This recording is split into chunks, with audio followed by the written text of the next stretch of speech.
Eu sei que o sentimento que enche o nosso coração quando nós estamos no que a gente pode chamar de fundo do poço é a desesperança. É a sensação de que ali é o fim da linha. Quantas vezes eu já pensei e já ouvi pessoas falando: não aguento mais, não vou suportar, este é o fim, este é o fim da linha para mim. Mas eu quero que você saiba hoje que não é. O fundo do poço, o que a gente pode chamar de fundo do poço, é apenas um capítulo da linda história que Deus está escrevendo sobre você. E como eu posso garantir isso? Onde que a gente tem a garantia de que isso é uma verdade? Na palavra de Deus. A Bíblia é recheada de histórias que tinham tudo para dar errado. E em algum momento parecia que ia ser uma tragédia completa. Mas o Senhor, com a sua mão poderosa, com o seu poder, com aquilo que Ele perguntou para nós, acaso há algo difícil demais que eu não possa resolver?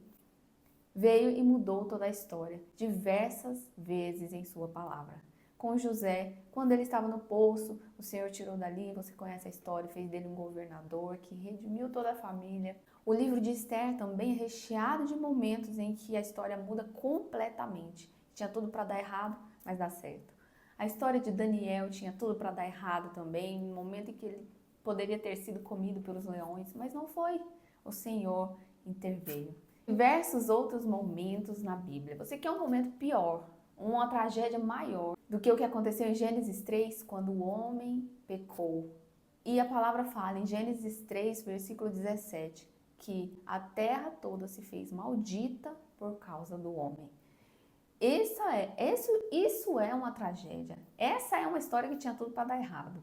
Deus faz o homem, põe no jardim, tinha tudo para dar certo, mas o homem peca. Essa história tinha tudo para dar errado.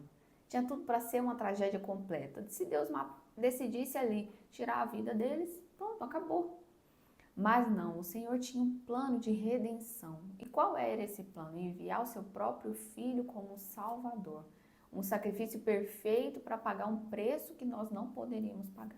E ele redimiu a história. Essa é a história da Bíblia de capa a capa. Um conserto, uma redenção.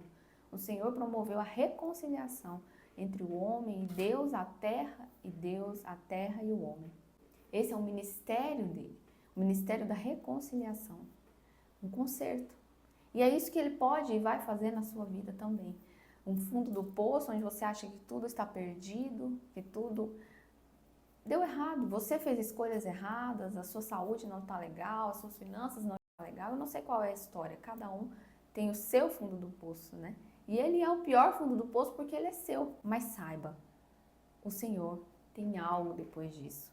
Ele é só um capítulo da sua história. Você está passando por ele. E se você permanecer firme, permanecer crendo no Senhor, você vai experimentar da virada que Deus tem para você.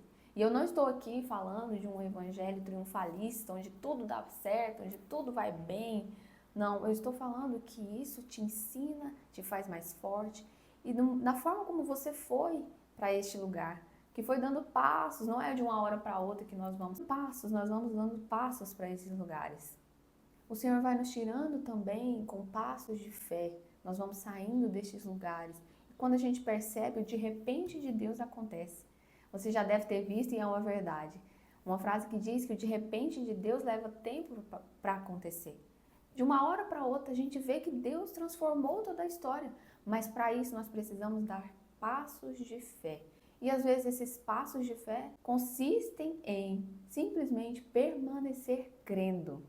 Às vezes você só precisa permanecer. Às vezes você precisa tomar uma decisão, às vezes você precisa perguntar para Deus o que fazer. Mas se você precisa de alguma dessas coisas, faça isso em fé.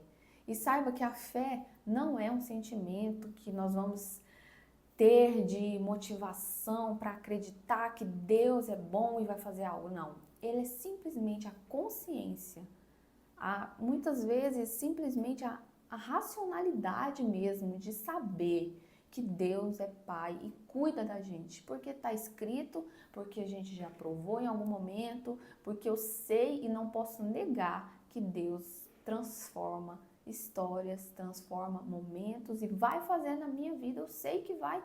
Eu sei porque está escrito, eu sei porque ele já fez algo, eu sei porque eu já provei do amor dele, já vi. Então eu não posso abrir mão dessa fé. Então permaneça. E se você precisa alimentar essa fé, corra para Deus. Fale como aquele homem falou para ele quando Jesus estava caminhando e ele falou: "Me ajude na incredulidade". Ele sabia que ele tinha que acreditar, mas ele não conseguia.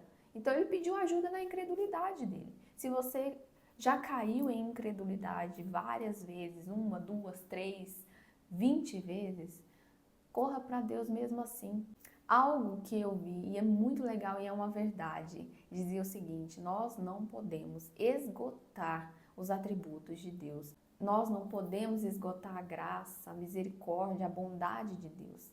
Sempre que você quiser, precisar ou não quiser e não achar que precisa, mas corra para Ele porque você sabe que você pode, porque você sabe que você precisa.